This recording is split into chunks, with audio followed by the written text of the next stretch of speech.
Now, I already told you guys that I'm not a big fan of turn-based combat, but a lot of my friends back in the day tried to convince me that there was this one franchise that I would definitely be into. Dude, you'll love Persona, man. Persona has great turn-based combat. Persona this, Persona that. And I remember Googling Persona one day to see what this game was about, and this was the first thing I saw. Yeah, I don't think I'm touching this game anytime soon. So I didn't touch the series until 2017 when Persona 5 came out. But before I picked up Persona 5, I was like, you know what? Let me check out the other games first, because I never really had the chance to play them. So I checked out Persona 1 and 2 on the PS1 first, and my reaction was...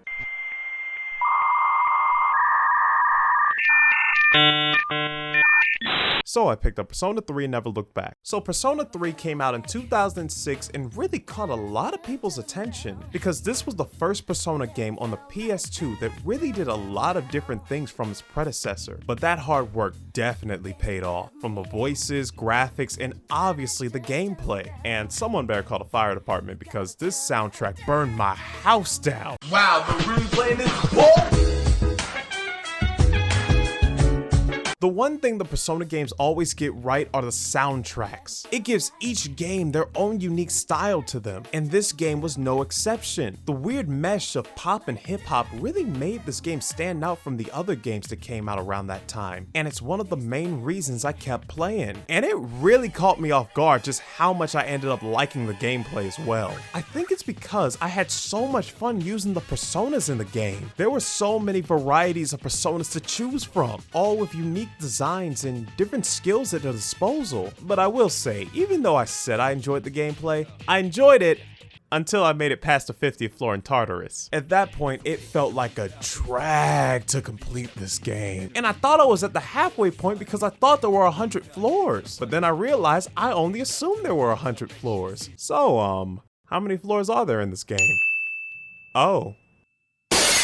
I'm just gonna be blunt. If it weren't for the story, I would have dropped this game because the dungeons got so damn repetitive. Because the story did have me intrigued from beginning to end. I was always curious to see how this game would end, so I kept playing to see what would happen next. And I definitely say this is the most depressing Persona game. I mean, for crying out loud, they summon their personas by shooting themselves in the head! But anyway, the story is broken up into two parts. There's the main story that focuses on Tartarus and the demons at night, and then there's the social links you make with different characters during the day. Each link having you do different tasks with certain characters and getting to know them a little bit more in the process. And if your social link level is high enough, you can even date some of the characters. Oh yeah. FBI, open up! Oh shit.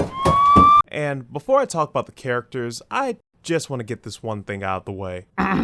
Elizabeth is best girl. Alright, next. Okay, for the main cast, I will say this. In comparison to Persona 4 and 5, this is definitely the weakest cast in my opinion. Now, you can debate this with the Persona 5 cast, but we ain't debating this for the Persona 4 cast. But there were still a few characters that stood out to me. Aigis was a great character, Mitsuru was a great character, Shinjiro was a great character, Akihiko was my favorite character, and then there's...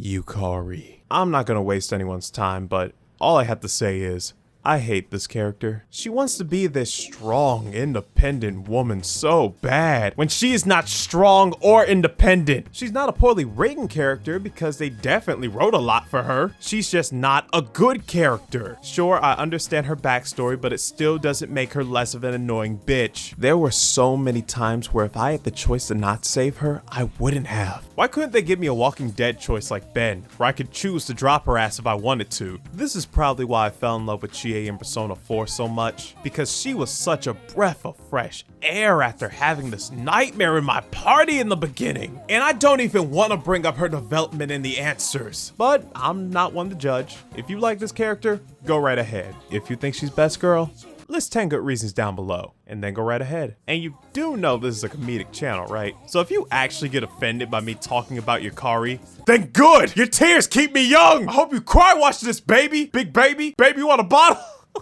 But even with all that said, Persona 3 did have some great characters, dark story, an amazing soundtrack, and good gameplay. But those floors get repetitive as hell. So with all that said, my final verdict for Persona 3 is the bronze seal of approval.